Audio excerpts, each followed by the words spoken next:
नमस्कार दोस्तों, मैं दीपक कुमार स्वागत करता हूं आपका unique study circle bye Deepak Kumar channel पे। दोस्तों, अगर आप इस चैनल पर नए हैं तो चैनल को सब्सक्राइब जरूर करें, साथ ही बेल आइकन प्रेस करना बिल्कुल न भूलें, जिससे कि आने वाली सभी वीडियो के नोटिफिकेशन आपको एकदम समय पे मिलते रहे। और जैसे कि आप जानते हैं, ये UP police constable practice bench हमने चला रखा है, जिसमें हम लगातार मैथ्स की और रीजनिंग की प्रैक्टिस कर रहे हैं, जिसमें हम एक दिन मैथ की और एक दिन रीजनिंग की प्रैक्टिस करते हैं। और दोस्तों, इसी क्रम में आज हमारी 29वीं क्लास है और आज हम रीजनिंग की प्रैक्टिस यहाँ पे करने वाले हैं। तो उम्मीद है आपको पिछली क्लासेस समझ में आई है। अगर आप नए हैं और आपकी पिछली क्लासेस नहीं देखे हैं, प्लेलिस्ट पे जाकर भी देख सकते हैं उन सभी क्लासेस को।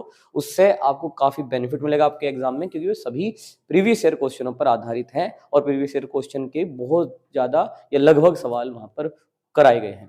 तो चलिए इसी क्रम में आगे बढ़ते हैं और आज की क्लास शुरू करते हैं। और मैं बता दूं कि ये क्लास हमें रोज किस समय मिलती है, शाम को 8 बजे। तो 8 PM पर आप हमसे रोज जुड़ सकते हैं 8 बजे। तो चलिए आज की क्लास शुरू करते हैं। आज का पहला सवाल ये है और आप लगातार कमेंट में उत्तर भी दे सकते हैं। तो सवाल क्या है? 5 मित्र सतीश, किशोर, मोहन, अनिल और राजेश हैं। मोहन सबसे लंबा है और सतीश किशोर से छोटा है, लेकिन राजेश से लंबा है। अनिल किशोर से थोड़ा छोटा है, लेकिन सतीश से थोड़ा लंबा है। कौन राजेश से लंबा और अनिल से क्या है, छोटा? ये हमारी लास्ट की लाइन है। तो हमने एक बार सवाल को अच्छे से पढ़ लिया है। देखिए, यहाँ पे 5 नाम आपको अच्छे से याद रखने हैं जो कि सवाल में दिए गए हैं। अब आगे बढ़िए। मोहन सबसे लंबा है। अगर आप यहाँ पर मोहन की बात करेंगे तो मोहन सबसे लंबा है। कहाँ है? मोहन सबसे लंबा है।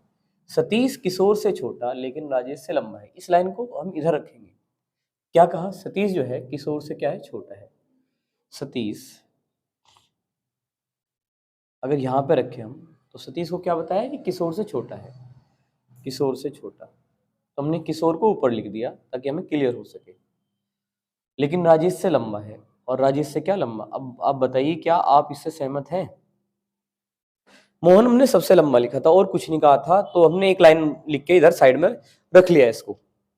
ये लाइन हमने एक अलग लाइन पे दिखाई, जिसमें हम कहना चाहते हैं जो सतीश है वो किशोर से क्या है, छोटा है। तो सतीश नीचे लिखा, किशोर ऊपर लिख दिया। लेकिन राजेश से क्या है, लंबा है। राजेश से क्या लिख दिया, से लंबा। अनिल जो है किशोर से थोड़ा छोटा है।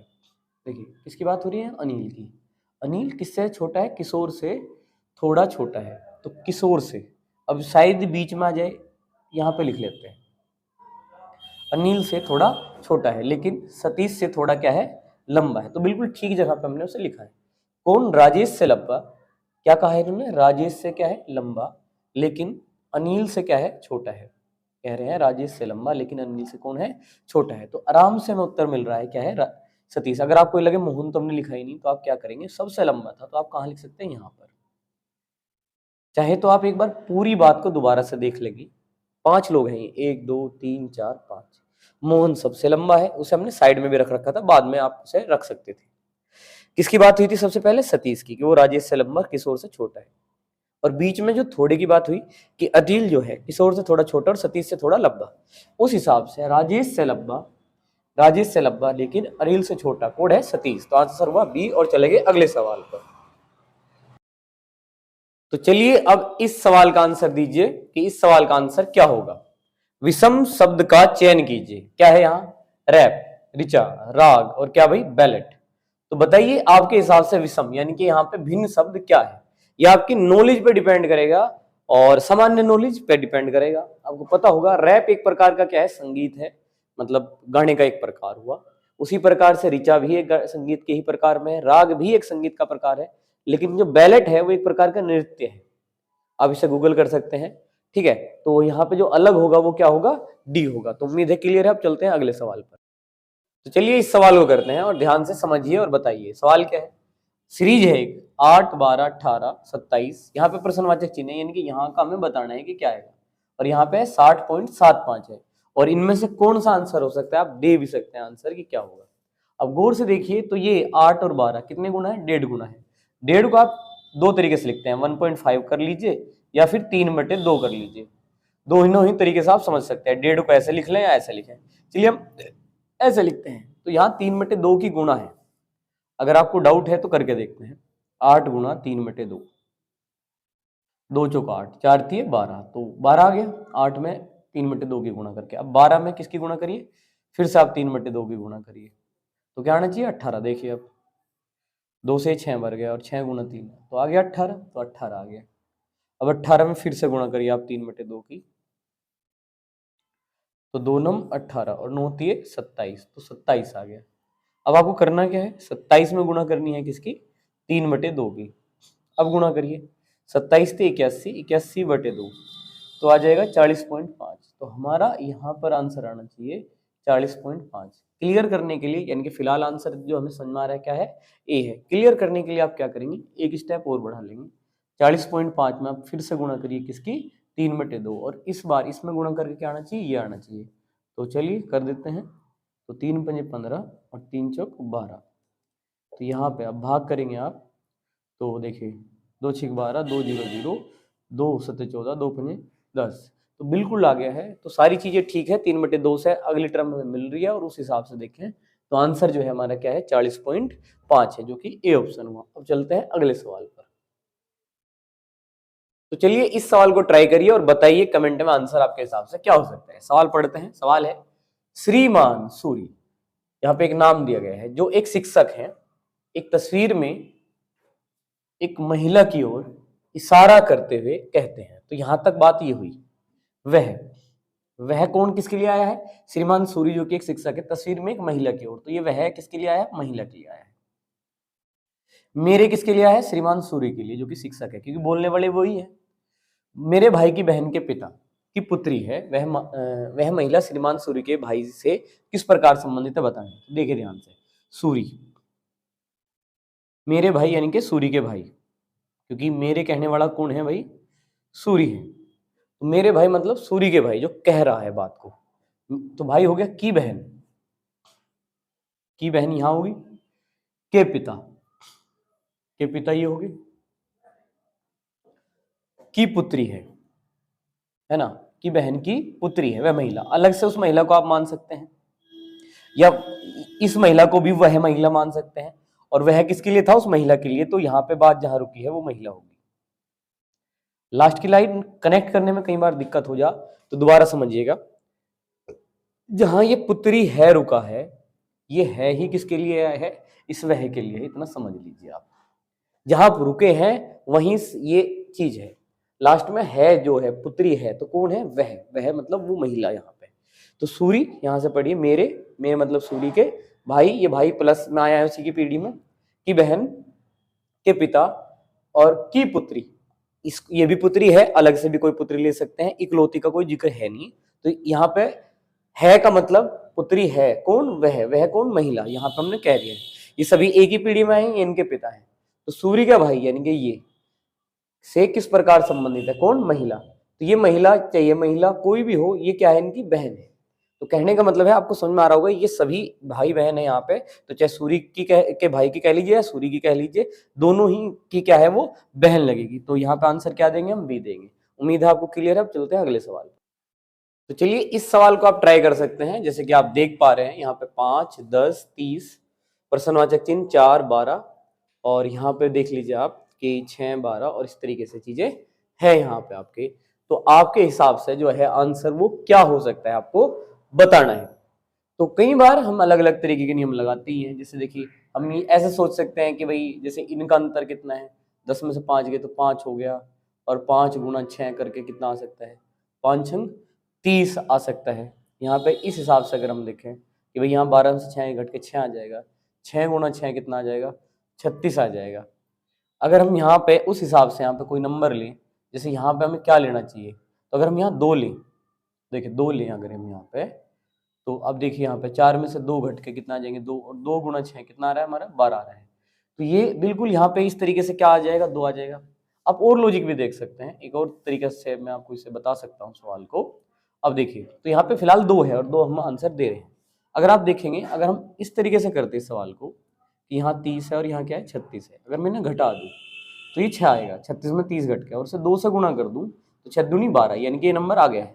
बिल्कुल इसी तरीके से अगर मैं 10 और 12 को घटाऊं, यहाँ पे मैंने एक बार मैं लिख देता हूँ कि मैंने क्या किया है कि 36 में से 30 को घटाया है, तो कितना आया है, 6। फिर मैं डबल कर रहा हूँ, 6 दूनी 12, तो देखिए बीच का नंबर मिल जा रहा है। अगर मैं यहाँ पे भी अप्लाई कर दूँ कि 12 में से 10 घटा के कितना आ रहा है, 2 आ रहा है, फिर उसका डबल कर दूँ सेम तरीके से, तो 2 दूनी 4 यहाँ पे आ रहे हैं। इसी तरीके से अगर हम यहाँ करें कि 6 में से 5 घटाए 1 आया, और जैसे कि हम हर बार डबल कर रहे हैं उस हिसाब से हम डबल करते हैं तो कितना आ रहा है 2। तो इस तरीके से भी यहाँ का आंसर क्या आ रहा है 2 आ रहा है। तो 2 तरीके मैंने आपको बताया, दोनों ही तरीकों से हमारा आंसर 2 है। और चलते हैं अगले सवाल पर। तो चलिए इस सवाल को देखते हैं और इस सवाल को करिए आप भी ट्राई। सवाल है एक निश्चित कूट भाषा में, यहाँ पे देखिए ध्यान से, WHILE को HWIEL लिखा गया है। उसी तरीके से OFTEN को FOTNE लिखा गया है। तो हमें बताना है कि नेवर को क्या लिखा जाएगा। अब गौर से देखने से आपको पढ़ने से समझ में आ गया होगा कि WHILE को क्या लिखा है HWIEL। तो उस हिसाब से साफ साफ दिख रहा है कि H इधर आ गया है, W यहाँ आ गया है, E यहाँ आ गया, L यहाँ, I जो का तो है बीच में। सेम एज ऑफ्टन में चलते हैं OFTEN, इसको ये लिखा है FOTNE। इनके F इधर आ गया है, O इधर आ गया है, N इधर आ गया, E इधर आ गया, T बीच में जो का तो है। अगर यहाँ पे हम नेवर की बात करें NEVER, तो E इधर आ गया है, N इधर आ गया है, R इधर आ गया है, E इधर आ गया है, और V को बीच में रखे हैं तो ENVRE जो कि हमारे ए ऑप्शन में है। तो बड़े आराम से आपको क्लियर है। अब चलते हैं अगले सवाल।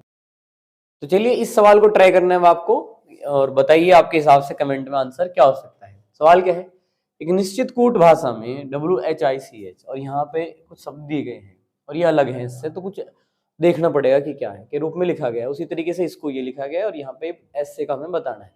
तो चलिए जो दिए हैं उन्हें एक बार देखते हैं कि उनमें आखिर लॉजिक क्या है। तो WHICH क्या है, YJJA और F। क्या करेंगे, नंबर करेंगे, नंबर डालते हैं। तो 23 हुआ, 8 हुआ, I 9, 3 और ये 8, ये कितना है 25, ये 10, ये 10, और यहाँ पे ये 1 और यहाँ पे ये 6। गौर से देखने में पता लग रहा है 23 और 25 तो मतलब प्लस 2 हुए हैं, 8 और 10 तो प्लस के 2 हुए हैं, 9 और 10 तो प्लस 1 हुआ है, 3 का 1 तो माइनस 2 हुए हैं, 8 और 6 तो माइनस 2। पहले में प्लस 2, फिर प्लस 1, फिर माइनस 2। देखते हैं अगले में सेम पैटर्न है या नहीं है। यहाँ पर देखते हैं तो COULD को क्या लिखा हुआ है EQVJB। यहाँ पे 3, 15, 21, 12, 4, 5, 17, 22, 10 और 2। तो देखिए 3 और 5 तो प्लस 2 हैं, बिल्कुल ठीक है। 15, 17 और प्लस 2 हैं, ठीक है। 21, 22 तो प्लस 1 है, बिल्कुल वैसे ही हो रहा है। 12 और 10 तो माइनस 2, और 4 और 2 तो माइनस के 2। तो बिल्कुल ठीक पैटर्न है हमारा, प्लस 2 है, फिर प्लस 1 है, फिर माइनस के 2 हैं 2 बार। इस तरीके से देख रहे हैं तो सेम यहाँ पे हम करेंगे अप्लाई ESSAY। अब करने वाले हैं, ये 5 हो गया, ये 19, ये भी 19, ये 1 और ये कितना 25। यहाँ पे क्या है प्लस 2 है तो 5 और 2 कितने 7 होंगे। यहाँ पर भी प्लस 2 है तो 19 और 2 21 होंगे। यहाँ पे प्लस 1 है तो 20 होगा। यहाँ माइनस 2 है, 1 में से नहीं घटेगा तो 27 में से घटाएंगे आप। ए को क्या मान सकते हैं हम 27, क्योंकि 26 अक्सर पूरे हो जाते हैं जेड पे, तो वापस ए को क्या लेंगे 27 लेंगे। तो 27 में 2 गए तो कितना बचेगा 25, और 25 में से 2 घटाएं तो कितना आएगा 23। उस हिसाब से अगर लिखें तो 7 जो है हमारा जी है, ये यू है, ये टी है, ये वाई है, और ये क्या है डब्ल्यू है। GUTYW,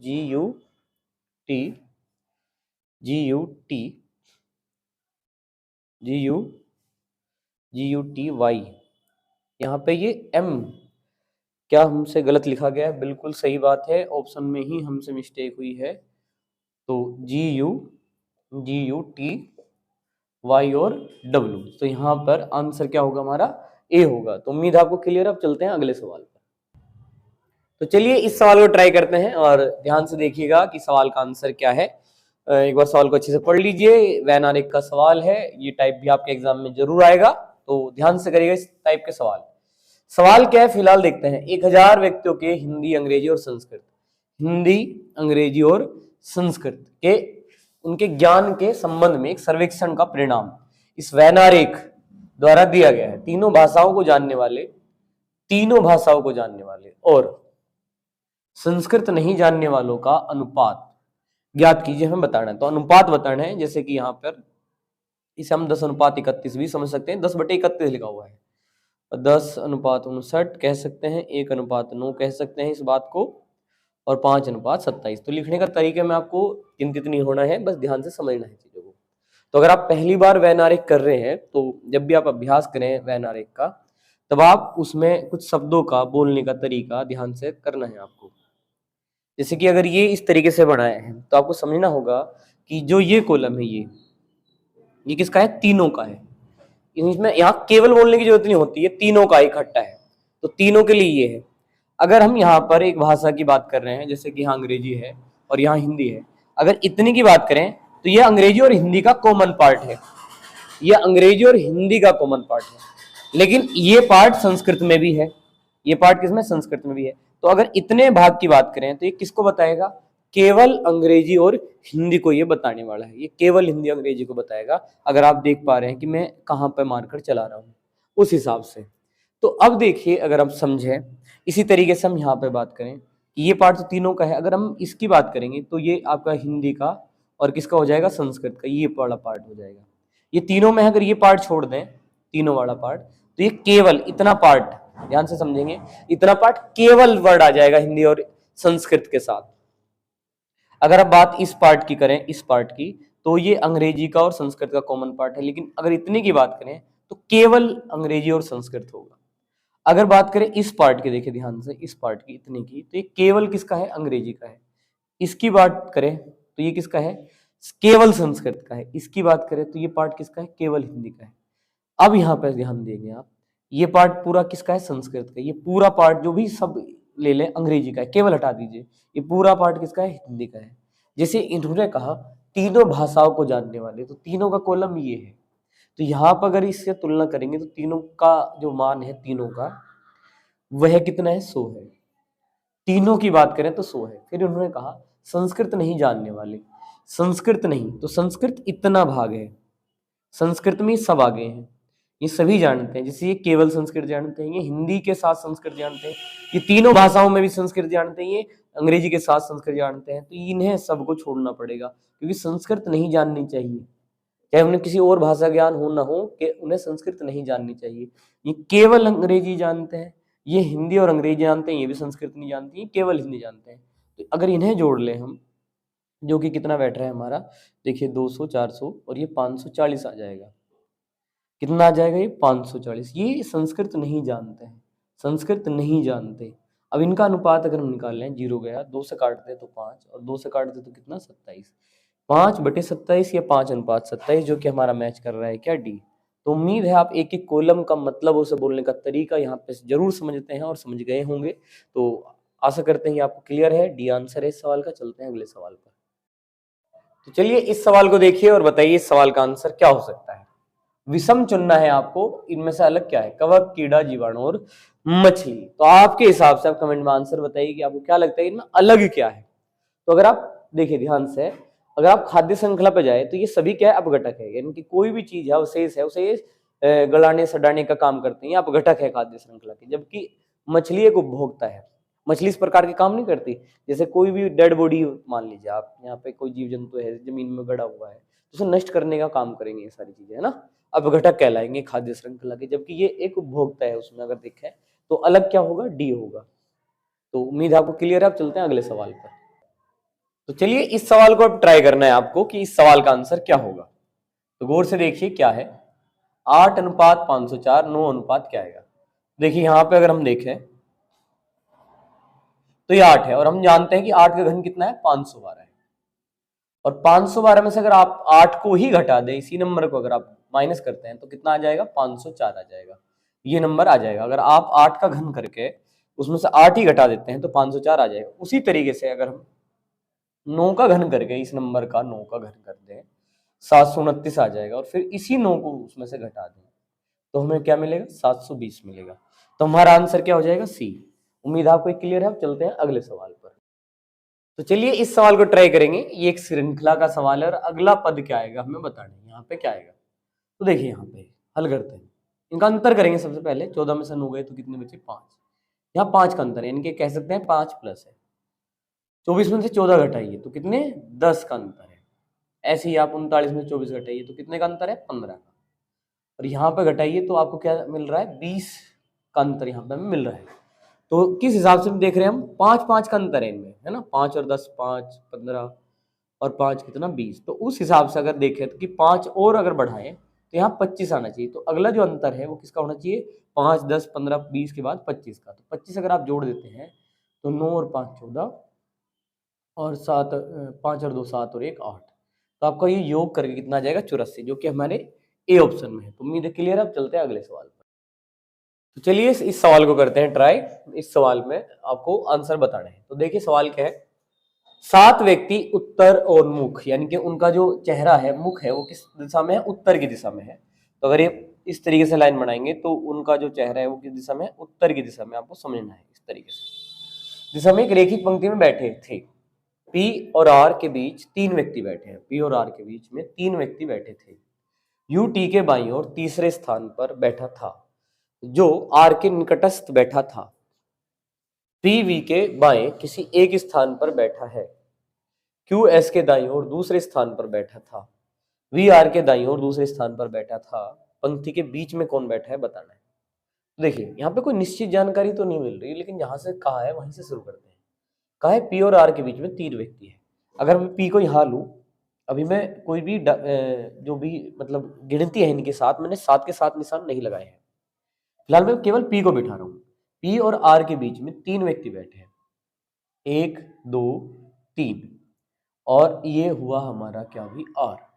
अगर मैं यहाँ पे आर बिठा दूं, अब होने को तो ऐसा हो सकता है कि आर इधर हो जाए, पी इधर हो जाए, लेकिन आगे एक लाइन पढ़ रहे थे हम कि जो पी है, पी वो वी के इधर बाएं किसी स्थान पर बैठा है, बाएं। तो अगर हम बात करें, ये डायरेक्शन क्या बैठता है, बाएं बैठता है, और ये डायरेक्शन क्या बैठता है, दाएं बैठता है। अब अगर बात करें वी की, तो वी इनमें से कोई हो सकता है क्योंकि बाएं इधर हो जाएगा, या फिर देखिए 1 2 3 4 5 पोजीशन है, 6 और अगर 7 कहें तो इनमें से भी कहीं पे वी आराम से हो सकता है, क्योंकि बस उसे बाएं बैठने पर इधर कहीं भी वो हो सकता है। यहाँ पर बात ये है जी। तो यहाँ पे अब देखिए हमने यहाँ पे 3 व्यक्ति वाली लाइन पढ़ी थी, और इस लाइन पे भी अभी हमारा ध्यान है कि यहाँ पे वी कहीं पर भी होगा। अगर हम इधर भी बनाएं, वैसे इधर भी हो सकते हैं स्थान, तब वो वी यहाँ पर होगा। तो कई स्थितियां हैं, और आगे बढ़ते हैं। फिलहाल कहा यू टी के बाईं ओर तीसरे स्थान पर बैठे हैं, जो आर के निकटस्थ बैठा है। तो ये जो है, जो ये किसके लिए आया है, टी के लिए आया है। टी के बाईं ओर, है ना, जो आर के निकटस्थ बैठा है। तो टी जो है वो किसके निकटस्थ बैठा है, आर के। देखिए फिलहाल एक काम करते हैं, जो वी है जिस पर हमने पहले भी बात की थी कि बाईं ओर किसी स्थान पर है, ये किसी भी स्थान पर हो सकता है। मैं इसको सबसे लास्ट में रख रहा हूँ यहाँ पे। और जैसे इन्होंने कहा टी के बाईं ओर यू है, अगर टी को हम यहाँ ले लेते हैं और बाईं ओर तीसरे स्थान पर, तो 1 2 3 तीसरे स्थान पर क्या आ जाएगा, हमारा यू आ जाएगा, और जो कि आर के निकटस्थ है। अगर मैं टी को इधर लेता तो 1 2 3 स्थान पर पी बैठता। तो मैंने क्या करा, टी को फिलहाल यहाँ रखा है, 1 2 3 तीसरे स्थान पर यू को यहाँ पे ले लिया है। अब अगर हम देखें एक और व्यक्ति हम बैठा पाए तो कहीं ना कहीं हम कुछ चीजों को ठीक कर सकते हैं। अब देखिए क्यू एस के दाईं ओर दूसरे स्थान पर, क्यू जो है एस के दाईं ओर दूसरे स्थान पर है। अगर मैं यहाँ पर एस को यहाँ पे लिखूं तो दाईं ओर दूसरे स्थान पर क्यू हमें यहाँ बैठ जाएगा आराम से, इस तरीके से बैठ जाएगा। एस के दाईं ओर इधर बैठेगा, इस तरीके से बैठ जाएगा। वी आर के दाईं ओर दूसरे स्थान पर है, जो वी है वो आर के दूसरे स्थान दाएं पे बिल्कुल ठीक है। ये लाइन यहाँ पर देखिए, ये लाइन है ना, अगर हम शुरू में पढ़ लेते तो ज्यादा बेहतर रहता। ये रिक्स लिया था हमने एक तरीके से, लेकिन अगर उस लाइन के साथ इस लाइन के साथ से चले तो आर हमारे यहाँ बैठा था। पी और आर के बीच में कितने व्यक्ति थे, 3, और आर के दाईं ओर इधर दूसरे स्थान पर ये बिल्कुल ठीक बैठ गया, अभी दूसरे स्थान पर बैठा था। पंक्ति के बीच में कौन है, तो अब अगर हम देखें 3 ये है और 3 ये है, तो बिल्कुल जस्ट बीच में कौन है, क्यू है। तो हम आंसर क्या देंगे, बी देंगे। तो उम्मीद आपको क्लियर है, एक बार प्रैक्टिस जरूर करिएगा। अब बढ़ते हैं अगले सवाल पर। तो चलिए इस सवाल को ट्राई करते हैं भाई। सवाल क्या है, यदि एक निश्चित कूट भाषा में ट्यूबलाइट, वहां पर शब्द लिखा हुआ है, उसको ये लिखा हुआ है, तो आपको TOR से टॉर्च का बताना है, क्या लिखा जाएगा। एक बार देखते हैं कि इन्होंने जो शब्द दिया है उसको कैसे बदला है। तो TUBELIGHT आप लिख लीजिए, और इसको भी लिख लीजिए, UWC GMAHJU। चलिए नंबर डालते हैं 20, 21, 2, 5, 12, 9, 7, 8 और ये 20। यहाँ पे देखते हैं 21, 23, 3, 7, 13, 11 और 8, 10 और कितना 21। देखिए ध्यान से, यहाँ पे 20 और 1 यानी कि 1 प्लस हुआ है। यहाँ पे देखिए 21 और 2 प्लस हुए, 2 23, 2 और 1 3, 5 और 2 7, 12 और 1 13, 9 और 2 11, 7 और 1 8, 8 और 2 10, 20 और 1 21। आप गौर से देखिए +1 +2 +1 +2 +1 +2 +1 +2 +1 का पैटर्न है। ये सेम पैटर्न हम इस सवाल पर अप्लाई करेंगे। यहाँ पे जो दिया हुआ शब्द है हमारा TORCH, तो ये 20 है, ये 21 है, ये आपका 18 है, ये 3 है और ये क्या है 8 है। तो शुरुआत कहाँ से है? +1 से है, तो +1 से शुरू करेंगे हम भी। +1 तो 21 होगा, +2 तो 21 और 2 23 होगा, फिर +1 18 और 1 19 होगा, 3 और 2 कितने होंगे 5 होंगे, 8 और 1 9 होगा, 21 जो है आपका U है, ये 23 W है, 19 जो है आपका S है और 5 जो है E है और ये आपका I है 9।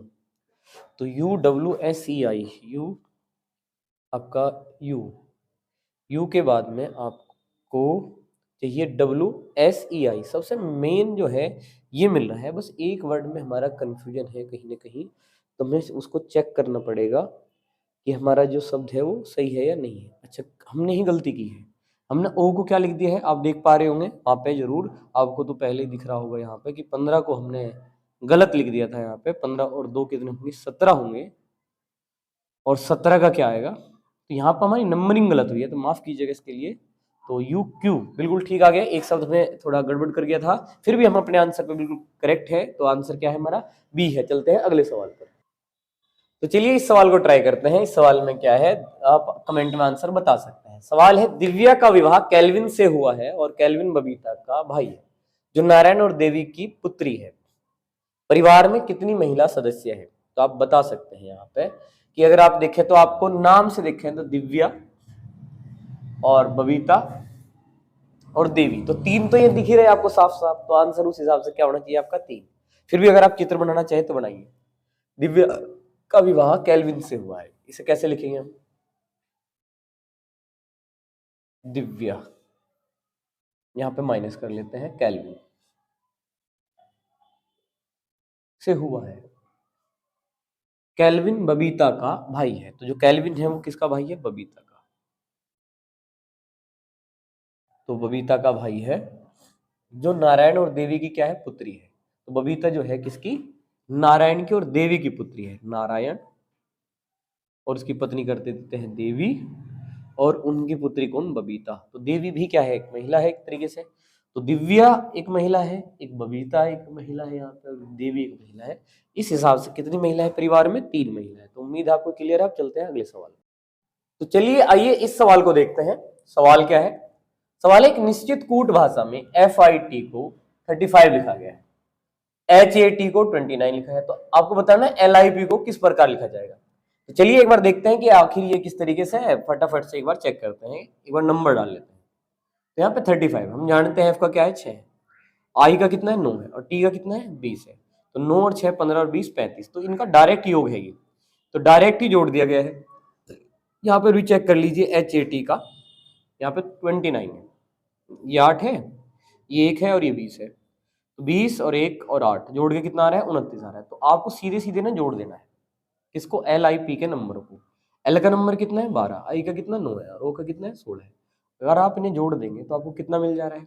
आपको मिल जा रहा है 37। 21 और 16 कितने हो गए? 37 हो गए। तो आंसर हम क्या देंगे? B देंगे। तो हमारा 37 जो है B पे है। तो उम्मीद है ये सवाल भी आपको क्लियर है और आज की क्लास आपको जरूर पसंद आई हो। अगर आपको वीडियो पसंद आए तो लाइक जरूर करिए, अगर आप चैनल पर नए हैं तो सब्सक्राइब करिए, शेयर करिए अपने दोस्तों में। आज इतना ही रखते हैं, धन्यवाद, जय हिंद, जय भारत।